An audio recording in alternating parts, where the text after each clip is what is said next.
Seed Folks by Paul Fleischman. Florence. My great-grandparents walked all the way from Louisiana to Colorado. That was in 1859. They were both freed slaves, and they wanted to get far from cotton-growing country.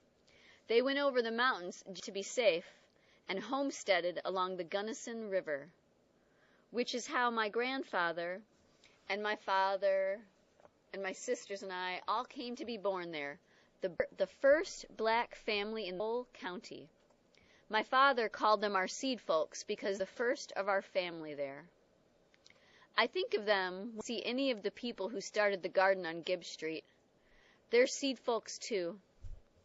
I'm talking about that first year, before there were spigots and hoe in the tool shed and new soil, and before the landlord started charging more for the apartments that look on the garden. I would have been in on the garden for sure if it weren't for this arthritis in my hands.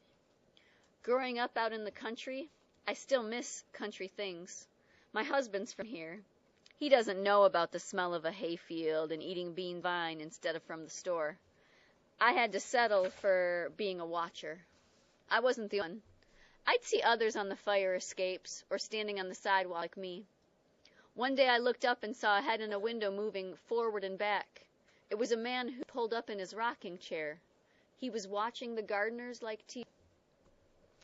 My grandmother's sampler from when she was a girl said, "Be not solitary, be not idle."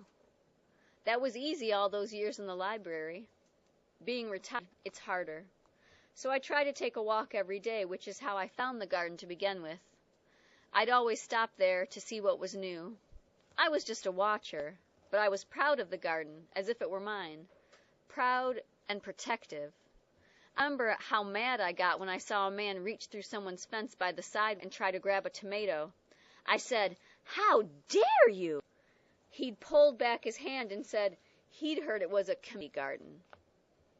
Sad every fall, seeing it turn brown. Fewer and fewer people there. That very first was the hardest. It had been such a wonderful change to see making something for themselves instead of for a welfare check.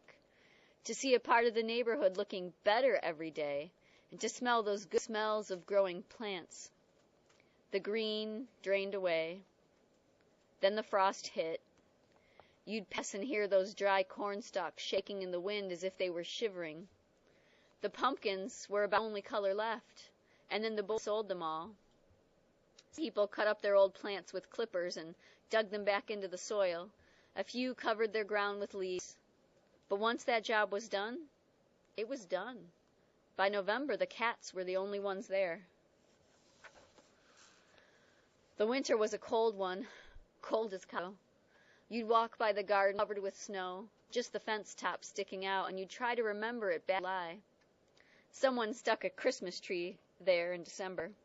It stayed up until March. It's hard to tell one month from another that time of year. It's all just winter. Because of the weather, I missed lots of walks. When I did get out, I couldn't go past the garden without slowing to look, even though there was nothing growing. Sometimes there'd be one of the gardeners there, just looking too. You can't see Canada across Lake Erie, but you know it's there. It's the same with spring. You have faith, especially in Cleveland. Snow in April always breaks your heart. I think we had 2 April snows that year. Waiting for the snow was like waiting for a glacier to move. Finally, it was gone for good. The ground was back. Last year's leaves, like a bookmark, showing where you'd left off. It was a joy to get out again. Just to walk without wearing a heavy coat and boots felt like flying. But the garden was still empty. I was disappointed. I suppose it was still too early to plant. I began to wonder if anyone would come. Maybe no one was interested. Or maybe the city had shut down or sold the lot. I was worried. Then one day I passed it, and someone was digging. It was a little Oriental girl with a trowel and a plastic bag of lima beans. I didn't recognize her. It didn't matter.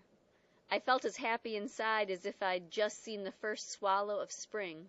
Then I looked up. There was the man in the rocker. We waved and waved to each other. The end.